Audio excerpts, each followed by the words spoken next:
Hello, and welcome to our Stepping Stones podcast, where we discuss supporting Americans through every step of their journey here in the UK. My name is Carlo Gray. I'm a partner at Buzzacott, and I'm delighted to be supported and joined today by... I'm Jamie McLemore. I'm a partner in the US Private Client Tax team at Withers in London. And I'm Richard Hodgson. I'm the CEO of RFR. And I'm Hugh Llewellyn, an Associate Director in Buzzacott's US-UK Expatriate Tax Services team.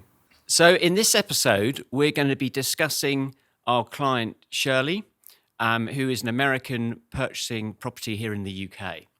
So perhaps we should discuss her situation. She is an American who came over to the UK a few years ago. She's been renting a property here in London. She's recently got married to a British national, Simon, and they're looking to start a family and to move to a bigger place in London with ample accommodation.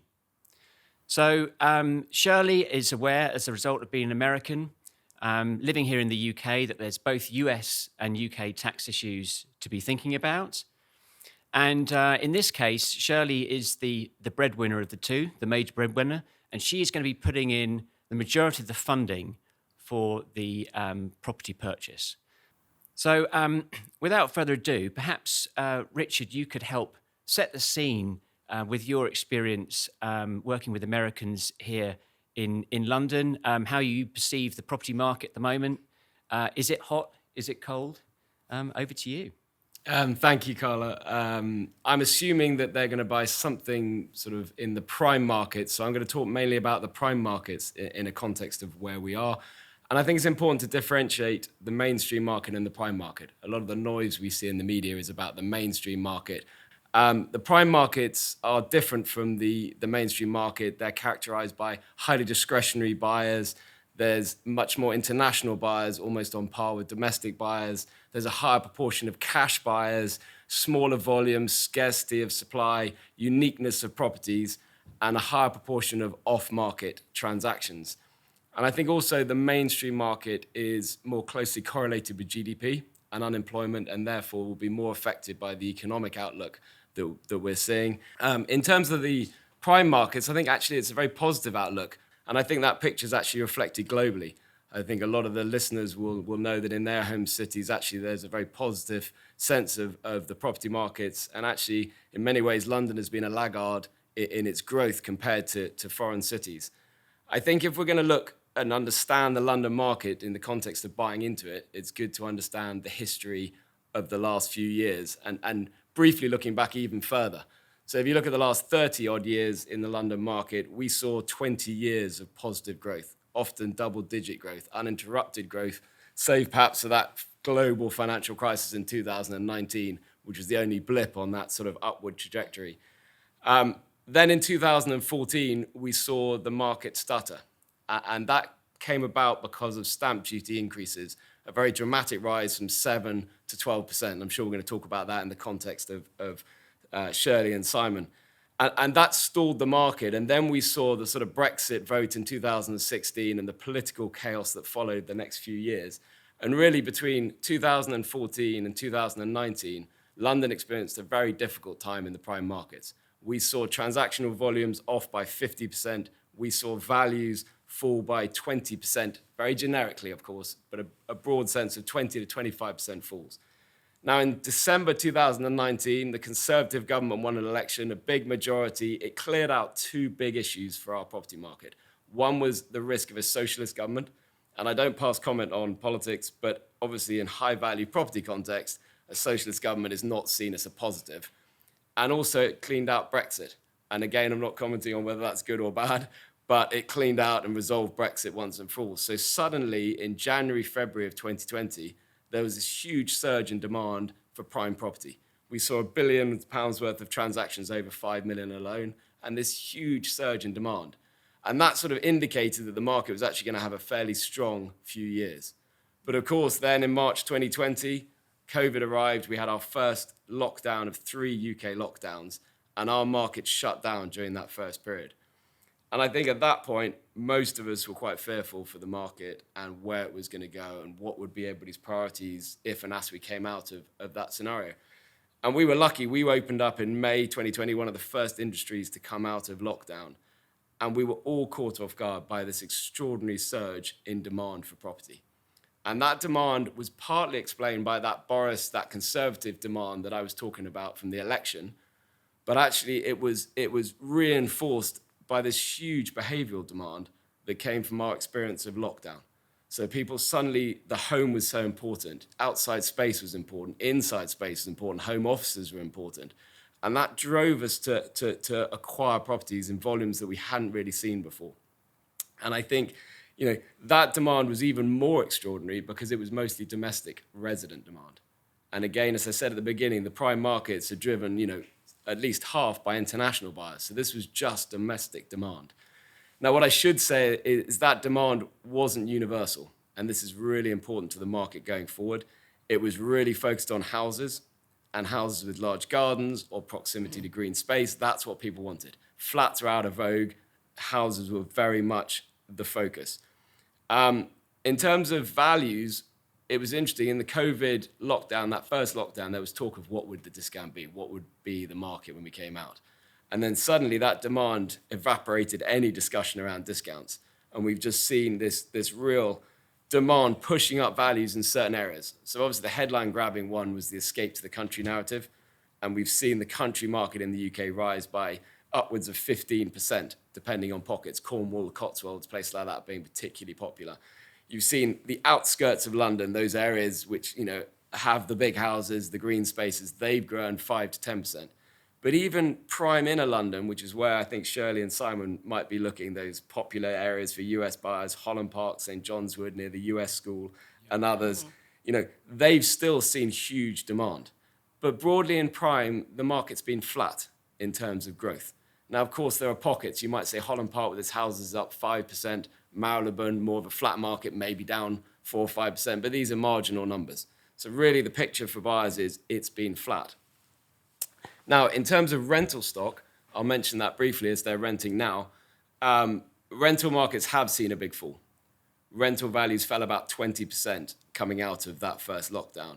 And that was really driven by a massive influx of supply as the short-let market fell away and people moved those properties onto the longer-term market, just as demand evaporated because students and corporate relocations were no longer interested in renting. So you had that dynamic.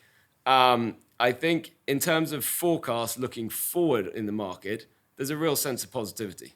I think in terms of opportunity, the leading commentators and Savills have said this very strongly, are signaling a buy rating for London. Savills have said in writing it's a when, not if, growth comes to the London market. So I think that's very strong support. And in terms of why they say that, I think there are 3 key reasons. One is we haven't had the growth since the pandemic that other leading cities have had. So whether that's Canada or the US or China, they've seen 10, 20, 25% growth annualized, whereas we've seen a very benign market.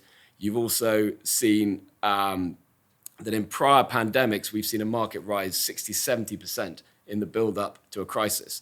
In this crisis, we saw actually a fall-off in the market, both in volumes and values. So the market's had a tough time leading into this crisis. And then most importantly, probably for our listeners today, is the currency play, which is if you combine the currency falls and the value falls, generically, I should say generic value falls, then for US dollar buyers, London is circa 30% cheaper than it was in 2014. And that's a very meaningful stat for buyers now. Yeah. And that will drive a lot of this international demand in the coming 12 months. Excellent. Thank you, Richard. So in terms of first steps for Shirley and Simon, they haven't purchased property here before in the UK. So they might be unaware of the steps involved in order to purchase the property in terms of the legal process. Richard, I wonder if you could just summarise the steps that Shirley and Simon will need to be aware of. Okay, I'll try and do this the short version as you asked. My wife would definitely say I can do the long version, so here's the short version. In transactional steps, there are 3 key stages, and I know it will differ from the US markets and other markets. The first is the offer stage, when you actually offer formally on a property, and that stage is not binding on either you or the vendor. So it's really important. Which will be shocking to Shirley as an American. Yeah, and it's the most risk moment. You've emotionally found the property you love, you've fallen in love with it, you've got to a point of making the offer, and it's been accepted, which is a fantastic moment, but there's nothing binding. So at this point, you've got to work really, really hard to put your team in place and work towards signing of a contract, which is the key legal step. And at signing, you're committed to the purchase. You put 10% down and you can't get out of the purchase. And if you do, you'll lose that 10%, but you can also be sued for more than that 10%. So the key is never sign the contract unless you're absolutely ready. So by then, between your offer being accepted and signing, you've got to do all your due diligence on the legal side, all your due diligence on the survey side. You've got to put your financing in place so that when you sign, you're absolutely ready for that transaction. And you sign 10% down, have your champagne, and then at a date in the future that will be part of a negotiation of the offer will be a completion date when you actually move in and you pay the balance of the purchase price or draw down your bank funding. Excellent, very helpful. So, Jamie, over to you, please. Shirley's going to be putting in the majority of the funds for this property purchase. I guess in your experience, there's different ways to own a property. We've got an American here and we've got a non-American. So what would you advise Shirley and Simon to do in terms of holding the property, in terms of ownership, and bearing in mind there's a deposit and a mortgage? What would you advise? So I think it really depends on what their long-term plans are for the property. If this is their forever home, they don't think they're ever going to sell it. You have different structuring options. I mean, the classic structure for married people is, of course, joint with right of survivorship. That's actually very useful for married couples, particularly if something happened to one of them. If something happened to Shirley or Simon, then the property automatically passes to the survivor. So there's a very nice probate avoidance element to that type of property ownership, and that's really why married couples choose that. I think the complicating factor here with Shirley being an American is that she obviously has an exposure to U.S. tax, even though she's in the U.K., even though the property is a U.K. property. U.S. citizenship is a sticky thing that way. So as long as she remains a U.S. citizen, she has to worry about that. So what we would, assuming that they're coming to talk to us, Richard's saying have the right team in place, get the right advice, assuming they're coming to talk to us in advance, we might advise something like a tenants in common approach, where Shirley takes back an interest in the property equal to what she actually funded to the purchase price. So if that's 80%, 90%, Simon would just take his share. Mortgages tend to complicate that a bit more. So if they do have bank funding here, if they do have a mortgage, then you need to kind of factor that into it and who will be paying the mortgage going forward. I think definitely, I'm a U.S. tax lawyer, not a UK tax lawyer, but someone like Shirley, who's maybe not yet deemed domiciled, might be asking, can I shield this from UK inheritance tax? Basically, no. I would defer to you and Hugh probably more on the UK tax side, but the UK has brought in so many rules over the years that it just make it between ATED and GAR and all the rest of it that it's just not attractive to put things in a structure. So we would be looking at some kind of personal ownership, probably a tenants in common approach because Shirley is an American. But it really would be about sitting down and talking to Shirley and Simon about, long-term plans for the property. Excellent. And Hugh, in terms of funding the deposit, if Shirley needs to bring some money over from the US, what would your sort of advice be to her? So, I mean, if we're talking, if she's going to be putting 70%, 80% of the deposit up, you're talking quite big amounts when you're talking about the high end of the market. So, perhaps Shirley's looking to reach out to the US. Perhaps she's had some funds there that she wants to bring in to fund the purchase. A lot of people are under the impression that the mere act of transferring funds from the US to the UK is automatically going to trigger a UK tax charge. That simply isn't the case. It was certainly not always the case. I get calls all the time from people saying, I'm inheriting money from my parents in the US. How much is the UK charging me for it? And you have to say it's absolutely nothing. But I would certainly recommend that Shirley shops around for a decent exchange rate because you can really get stung on that. But from a a UK tax perspective, it's entirely possible for someone to bring funds from the US to the UK and have no UK tax considerations. Yeah. So let's say, for example, that Shirley, all she has offshore in the US are pre-UK arrival income and gains, or gains that she has accrued while UK resident, but which she has already reported in the UK and she's already paid UK tax on. So both those amounts are deemed clean. So if Shirley wants to bring those to the UK to fund the deposit, she's perfectly free to do so, and there'll be no UK tax considerations. Complications arise, however, if Shirley has made use of her non-dom status and claimed the remittance basis of taxation in any year since she's arrived in the UK.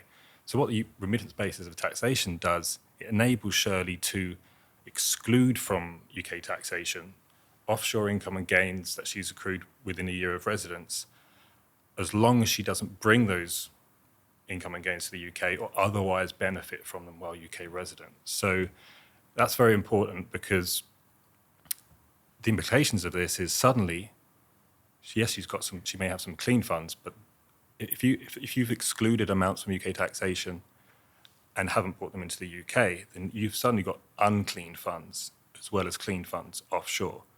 So if she was... Do you find that a lot of Americans, not really knowing the implications of that, do take advantage of that first free 7 years? Absolutely. Because I have, once you have to start paying for it, for a lot of Americans, it's not worth it. Correct. Right? Yeah. Because you're paying worldwide U.S. tax anyway. Good point. But, that first 7 years, it's just this freebie, and Yeah. people go, oh, what a great deal. The first 7 and years you is don't essentially a realize grace period. how that's going to affect you going forward. You don't realize sort of what trouble you've created yourself down the line. So those first 7 years, the only cost to claim the remittance basis is the loss of a tax-free personal allowance Right. and the loss of a annual capital gains exemption. However, if Shirley's the main breadwinner and she's earning just over £125,000 a year anyway, she wouldn't even get access to that personal allowance. Right. So that's not a loss to her. And as she's a US person, losing out on a UK gains exemption, potentially all that's doing is replacing UK tax with US tax. So it doesn't really help her. So the cost can essentially be negligible. But what issues are caused if she has both clean and unclean amounts offshore is that, unfortunately for Shirley, if those clean and unclean amounts get commingled or mixed up within a single account, then she is no longer able to point at her clean funds and say, well, I'm only going to remit those. I'm not going to be subject to any UK tax implications, and I'll leave the unclean funds offshore. She can't do that, because what happens is she becomes subject to the HMRC's strict mixed fund ordering rules, which often work on essentially a worst first scenario. Yeah. So you're deemed to remit unclean funds in priority to clean funds. So that can really end up with a nasty surprise on the UK tax side. Yeah. Ideally, in a perfect world, Shirley would have reached out to sophisticated tax advisors like ourselves, and before coming to the UK, ideally, and we could have looked at carrying out some sort of account segregation to really separate those clean and potentially forward unclean funds, which would facilitate her being able to bring funds into the UK in the future in a much more tax efficient manner. However, we all know people's intentions change. I mean, Shirley could have come to the UK with Simon firmly in her sights, with the full intention to Sounds like a Yeah, hunch. Slightly worried. well, yeah, poor unsuspecting Simon, but that could have been the case, and she should she bought a one-way ticket. I'm going to be there 10, 15, 20 years, or even happily ever after. That's not always the case. So probably a more common scenario that we see is people coming to the UK on an international work assignment, maybe a couple of years. It's always for Yeah. 2 years. Yeah, it's always, Correct. yes, indeed. And then, they like London, they like Simon, they like someone else, they end up staying beyond those 2 years. Before you know it, you're 10, 15, 20 years down the line, and you've got a big life event like funding a UK property purchase. Yeah. So I guess the good news for Shirley is that all is not lost if she didn't carry out that tax planning before becoming UK resident. It's getting the right advice, isn't it? Yeah, That's the because she important can work with us. We can look at her, review her offshore accounts, and identify those funds that actually she can bring in more tax efficiently than others, so she's not hit with a big tax charge. Yeah. Okay. I guess another thing that and Richard, you alluded to it earlier, that our American clients are not always wary of is how high the stamp duty is here in the UK, and of course you mentioned that the changes that have happened over Stamp over the duty years. sounds like something out of the Revolutionary War. For Well, an it does. American. Yeah, I mean, absolutely right. It's a very significant number now. When you sit down with a client, you say that you might be paying 17%. Not in Shirley and Simon's case because they're resident, but there's 3 steps of that Sure. stamp duty. Yeah. That's a very significant tax on, Yeah. on an investment. Yeah, and I think it's especially, you've alluded to it there. People who are non-resident purchasing UK property. We haven't got the case here where you've got that 2% stamp duty here, but I guess if Shirley or Simon own another residential property, Yeah. the implications there, Hugh, in terms of the stamp duty. That can put her up into 15% Yeah. flat rate. Well, And I think this comes back to this point. We were talking about the 3 stages. You've got offer, signing, and completion. But, offer's very emotional, and you don't want to lose out on it, but you're a high risk until exchange. So the key is to go from offer to exchange as quickly as you can. Yeah. And if you're not prepared, if you haven't had these conversations around tax in terms of capital and bringing money on shore, if you haven't understood what your stamp duty might be, and therefore how that implicates on your budget, what can you afford to actually buy? Yeah. If you haven't got your mortgage funding in place, if you start to do that when your offer's accepted, it's going to take you too long to transact. Yeah. And that is, we're talking transactional times of 5-10 days in terms of offer to exchange. Now, the longer it goes, the more risk there is to the transaction on both sides. Yeah. So it's so key to have those conversations, understand the tax, understand if there's anything you can do around a second home. So, you guys will know much better than me, but, whether you can sell another property first, because maybe that, it isn't, emotionally important to the family and actually it's low value, but it's going to trigger an extra 3% on your stamp duty bill and therefore get rid of it first, or getting your capital sorted out. Yeah. These things are really important. Yeah, or maybe using a window after you've purchased your principal residence where you can sell the other property and get a reclaim of the stamp duty back. So Jamie, I guess Simon and Shirley have recently got married, and they're looking to buy this property. I guess it's a pretty good time to do a will, if wills haven't been done. Yeah, if wills haven't been done already. And for a lot of people, this is one of those triggering events, right? It's either children Yep. or major purchase. Yep. And this is when clients call to say, I really think I need a will now.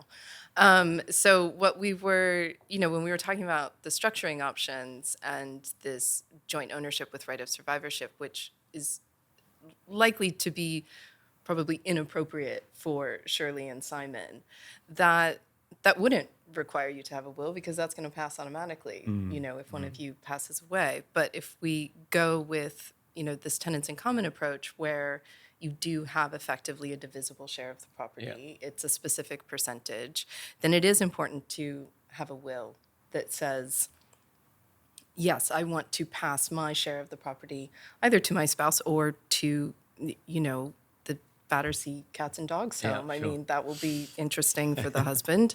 Simon will enjoy all those pets, I'm sure. But, that is important. And actually, part of the structuring plays into that conversation with Shirley and Simon around Shirley's U.S. estate tax exposure and her ability to transfer assets to Simon yeah. and where her, overall assets are, Yeah. because it might be that we need to build something like a qualified domestic trust Yeah. into Shirley's will Yeah. so that we can qualify for U.S. estate tax exemption for Simon. And the only way to get Shirley's interest in the property into that Q dot is by having this tenants in common divisible share approach. Yeah. And so, yes, absolutely, drawing up a proper will for them is a good idea at this stage. And a question that we get asked a lot is do I need a US will and a UK will? Do they I need get, both? I get asked that all the time. Yeah. Yeah. Yeah. No, I mean, you don't. You definitely don't. And the reason for that is quite simple, which is that the US and the UK are both common law systems. Right, yeah. The rules are similar enough. They both have testamentary freedoms. So when you think of the continent, like France, where you have forced heirship, right, you don't have testamentary freedoms. So, you do often need a separate will for jurisdictions like that. But the US and the UK, you can have a will that works across both. I mean, not to pitch too hard, but Withers is, particularly capable of doing that type of Yeah. work. Because I think if you are someone like Shirley and Simon, Shirley might have a U.S. lawyer, a Yeah. U.S. estate planning family lawyer back in the U.S.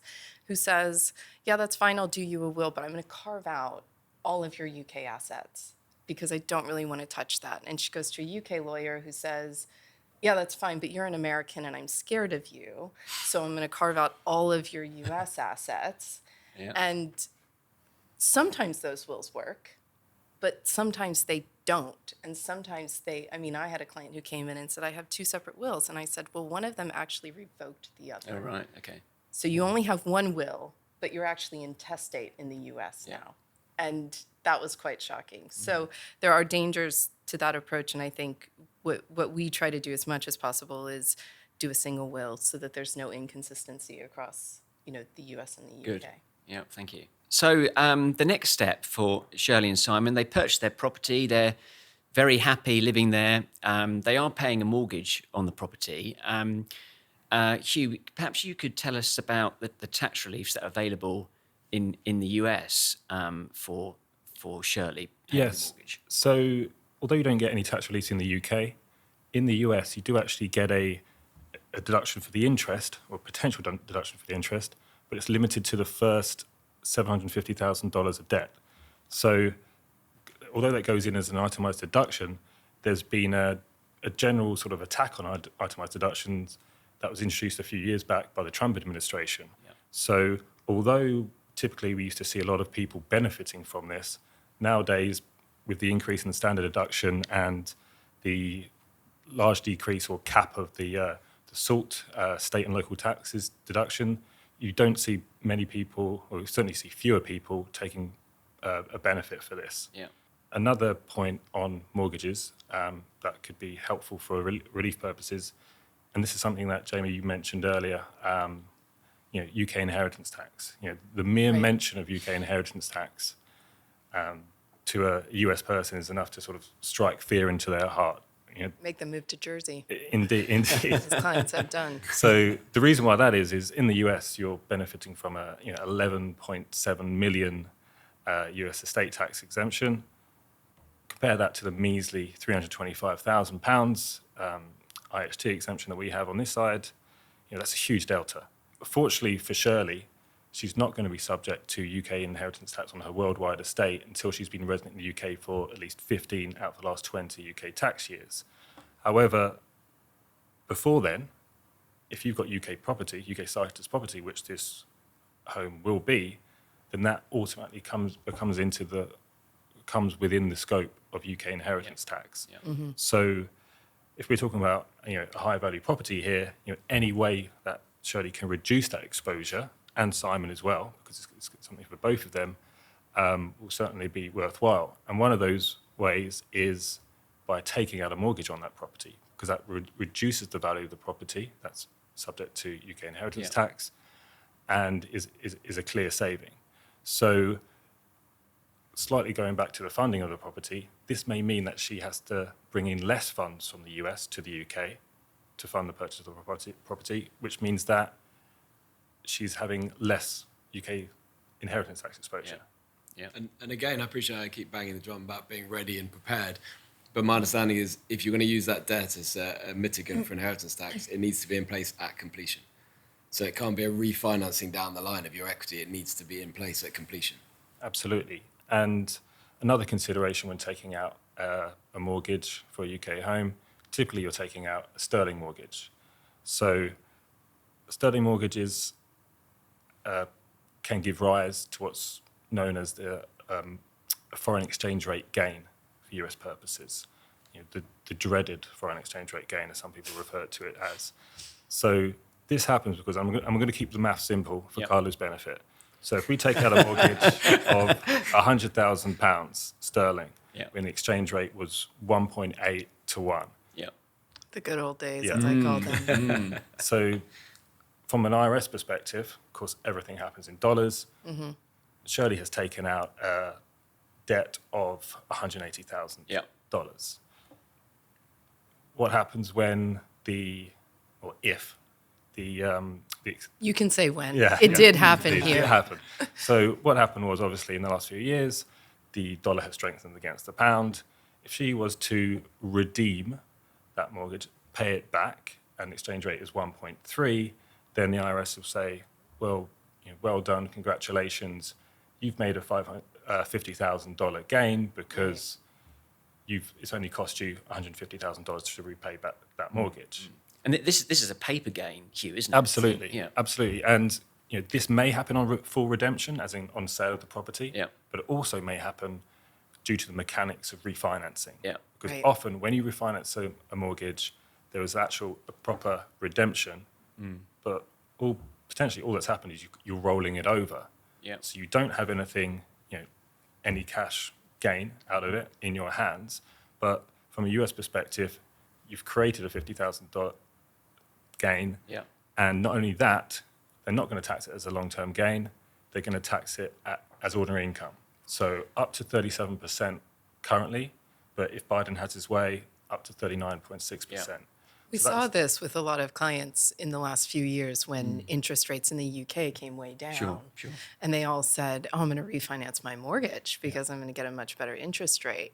And this issue reared its head really badly. I think what we found, and I don't know if you found this as well, that with quite a few Americans, they'd had an excess of foreign tax credits in the UK that were in the right kind of ordinary income bucket, Yeah.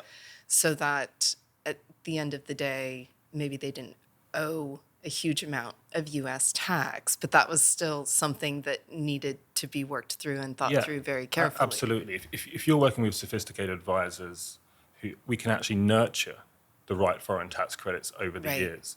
A lot of people go down the route of, right, I'm just going to claim the foreign income exclusion, remove that taxable income, but you're also removing some of those foreign tax credits. Exactly. So you may be thinking that your tax preparer is doing you a favor, keeping your tax affairs simple, but if they've been essentially restricting your carry forward tax credits over the years, and then an unexpected event like this happens, you may not have the foreign tax credits to shield it. But absolutely, if there can be planning in place, as long as you get the right advisors involved early enough, that can either mitigate or completely remove the unfavourable US tax implications of this. And presumably this is quite an issue because most mortgage products have a 2 or 5 year Correct. fixed period or a preferential rate that Yeah. then flips out of that into a Yeah. floating. But also private banks, quite a few do 5-year term loans. Correct. So, you are storing up a problem for the future. Exactly. So it is, Yeah. And it's as Hugh said, it's something that American clients don't necessarily think about until the time when they're thinking about remortgaging, or they have already remortgaged, and you've got to deliver that news. So imagine a dry tax charge like that. It's pretty It's an irritating. absolute, yeah. And you can't control the exchange rate. No. I mean, you can't even pretend to predict where the exchange rate is going to go. So you can't live your life around Yeah. correct. trying to predict that. Yeah, you can't control the exchange rate, but you can kind of plan for it with the Exactly. or plan for the unexpected by taking good advice early on. Okay, so the next and perhaps the final step in the process is that Shirley and Simon, they bought this home. They've had a couple of children and they want to have more. So they're going to have to look for a bigger place. So they are thinking about selling their property that they bought all those years ago. So again, Hugh and Jamie, we've got an American here married to a non-American, and we've got to think about what the implications are, both from a US tax perspective and a UK tax perspective. Jamie, maybe you would like to cover the US side first. Yeah, I mean, as an American, Shirley is subject to U.S. income tax, no matter where she sells her assets. If they did go with that tenants in common approach that we talked about with the purchase, Shirley may have quite a large interest in the property. As an American, our exemptions for primary residence are a lot less favorable than the UK CGT Yeah. exclusions. And so Shirley will be limited to only being able to exclude $250,000 of the gain Yeah. from the sale of this property. Now, if it's, a prime property which grew as we expected, then $250,000, Yeah. particularly in dollars, Yeah. is just not going to get her very far. Yeah. So we do have, probably quite a huge U.S. income tax implication for Shirley.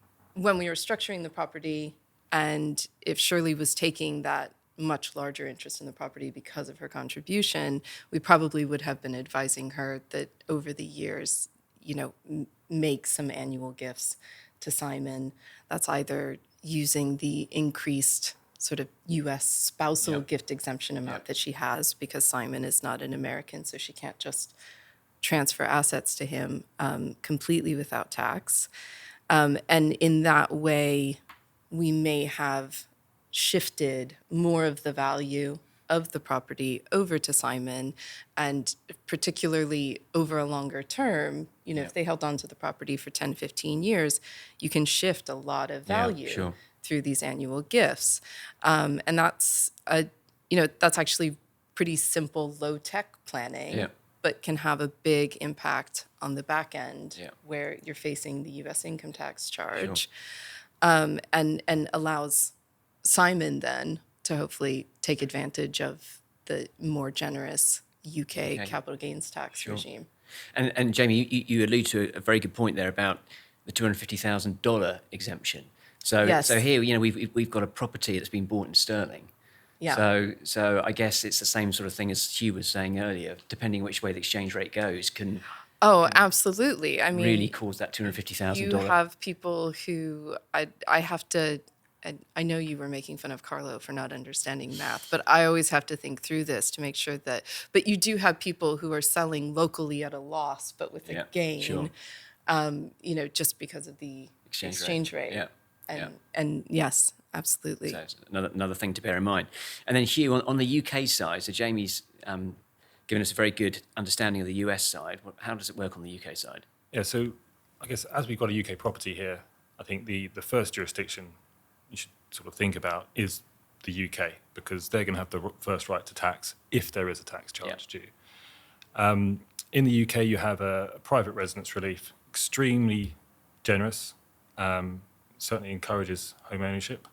But essentially what the private residence relief does is, as long as you've been resident and living in the property throughout its ownership, it's entirely possible for the relief on sale to completely cover any gain accrued during the ownership. So I guess complications arise if they vacate the property more than 9 months before the end, before they sell it. And the reason I say more than 9 months is because you're able to get relief on periods of physical occupation of the property, but there are also some periods of deemed occupation. And the most famous of those are the first and not last 9 months of the property. Yeah. But if you're able to add all those together and they're able to cover the full gain, you don't have to pay anything to HMRC. Yeah. But then you turn, as a US citizen, you turn over to the IRS and say, okay, let's do the calculation for you guys. Yeah. And I think that's an important point, that the UK does have the first taxing right, and so we look at that first. But some people, I think, misunderstand what the US-UK treaty does, and they think that it will protect them from US tax. But Good as point. a US citizen, It's not one or the other. you're still subject Yeah. to US tax Yeah. worldwide. The treaty doesn't get you out of that. And let's talk about the scenario where that private residence relief does not cover the full extent of the gain throughout the whole ownership. So let's say it only covers half, and you've got 50% of the gain subject to UK tax. What rate is it subject to? It's subject to 28%. You are paying that 20% over to HMRC, and then should the US calculation also give rise to a tax charge, then the IRS will honour that tax credit. Yeah. Right. So I guess, Hugh, that's a good point. So you've got, if it's their principal residence and they've been occupying it as their main residence for the entire period of ownership, no UK tax, but potentially US tax. Potentially US and tax. there's some great planning that you thought about there, Jamie, with sort of, giving some of the ownership to the non-US person. As long as you like your spouse. Yeah, well, indeed. And then I guess, Hugh, what you were talking about earlier there with the, having a UK tax bill, that might occur if Shirley and Simon were to leave the property and maybe rent it out or something like that for a few years and then sell it. So you've got a period Yes. of non-occupation there. Absolutely. And if your relief does not fully cover the gain, since I think it's 6th of April 2020, even if you're a UK resident and you're selling a UK property and it's just if it's not fully covered by that relief, then you also have to file a capital gains tax return, extremely tight turnaround time, especially for us tax That's a really preparers. good one. Yeah. And you've also got to pay the tax, or at least an estimate of it. Yeah. And I guess lastly, we do see where some clients, Jamie, go back to the States, and perhaps they need to go back because they've been reassigned to go back to the States, and they haven't Right. actually got round to selling their property. It's been on the market, but it hasn't sold yet. And I guess that client could be back in New York or California, and Don't they've go to California. they've That's the first piece of advice. Don't move to Weather might be California. nice, but Beautiful. But I- It's but- a trap. But I guess there you've got another level of. We have very good taxation. California offices, by the way, so we can help people with that. But no, you're absolutely right. You might be thinking, well, I'm an American, I'm taxed, federally anyway. Yeah. No big deal, move back to the States. But, states like New York, California have extremely, high state level income taxes. And especially where, you might think you're in the clear because, oh, I exchanged. And so, there's some kind of event for UK tax purposes that's already occurred. Yeah. But actually, the completion is the relevant date for US tax That's purposes a really good and for point. state tax purposes. And so, if you are resident in a state with an actual income tax, which there are quite a number of them, and they're attractive states to be for a lot of people and our clients, then you might have unwittingly had a state income tax exposure. Yeah. Yeah. And you're right about a lot of the practical elements of this that tie in with the tax stuff. We sit when we're buying properties and US clients are returning, or US owners are returning to the States or moving somewhere else. They might be trying to work out, is now a good time to sell? In the midst Sure. of the post-lockdown, they might have been nervous about that. If their property's not the genre of what everybody's looking for right now, an apartment, they might feel like, I'll just hold on to that. But there are big consequences tax-wise in the UK and US, as you're saying. And also the other thing is, it takes time to sell property now. The average property is taking 6 to 12 months to sell. Right. When I say there's competition, if you've got a 10 out of 10 property, I think at Knight Frank said this, which I liked. If you've got a 10 out of 10 property right now, there's competition and it's going to trade quickly. If you've got a 7 out of 10, not so much. People are holding back, they're nervous about pricing, so, maybe it'll take you 6, 12, 18 months to sell. So you need to be thinking about that tax way out in advance, and not sort of 3 months where you go and say, let's sell it. yeah. Because then you've got the problem of returning to New York or California, heaven forbid, and you may have created a trap for yourself. Yeah. I have Yes. nothing against California. Very good. So, as we sort of come to a conclusion, perhaps we can talk about the benefits of seeking advice. And Jamie, perhaps you could give us a bit about your role and your experience with us and how you help those clients. Yeah, absolutely. I mean, Shirley and Simon are sort of my typical client, actually. Shirley being an American, I work as a U.S. private client lawyer in London. I work with people who have some kind of American connection. So if that's U.S. citizenship like Shirley, or it's U.S. investments, but aren't purely domestic in any way. So everything that I do has some kind of cross-border element. Yeah. And U.S.-UK planning, I would say, is really, without calling it my specialism, is really my focus. And so I think that there's a lot that I feel like I could help Shirley and Simon with, when just from structuring the ownership of the property, potential gifting over the years, the estate planning, making sure that they have, if they have kids, making sure that they have wills in place that, do what they want them to do for their children. And also just, I think, more generally helping Shirley to kind of navigate what it means to be an American in the UK. And, potentially talking to Shirley about, do you really want to hold on to your U.S. citizenship forever? Yeah. That is something that, I've helped a lot of people give up their U.S. citizenship over my years working here. And it is something that I still get a lot of people interested in talking to me about. Excellent. Thank you very much. And Richard, just sort of your role in your business and, how you can help and add value to Shirley and Simon. Yeah, I mean, our core and sole specialism is helping clients to acquire property in prime and super prime London. And we're lucky to be market leaders at it. And I would always say a client should appoint a buying agent, an advisor on their side of the table as opposed to the sell side. Luckily, it's not a volume business, so we won't advise all comers. But I think there's real value to having an advisor, particularly if you're not as familiar with the market. But even if you are, broadly, that's knowledge of the market. So, if you don't know the areas you might want to move to, what would work well for you, your budget, the type of things you want to be connected into. But also knowledge is key to value and liquidity in the future. Because what we've seen over the last 5 or 6 difficult years is that the best-in-class properties have held their values. They haven't fallen the 20%. They haven't become illiquid.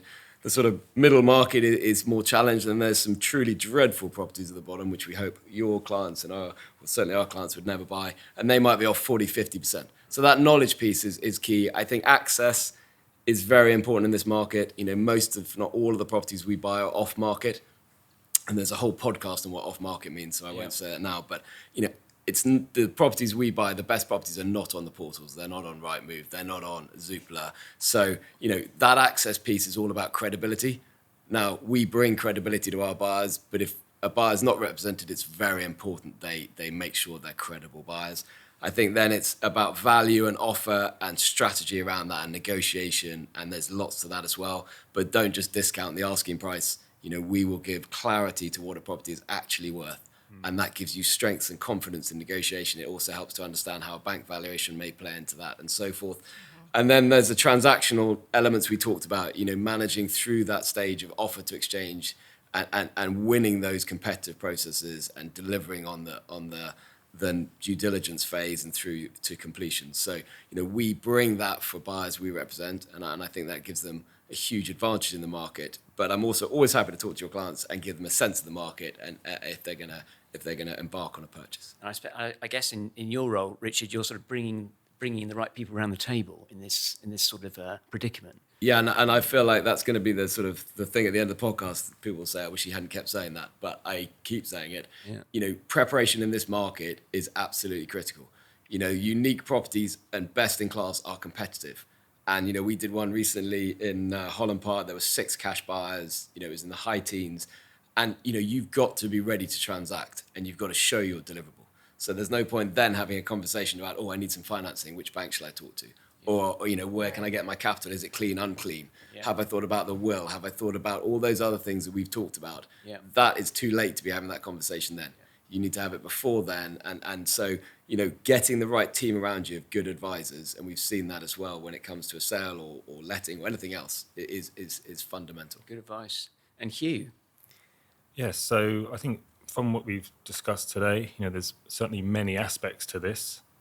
You're not just going to need tax preparers, you're also going to need tax advisors, and even better, a firm that does both, like Buzzercot. It's very difficult to implement tax-efficient tax planning after the event, so do reach out to advisors before, as early as possible.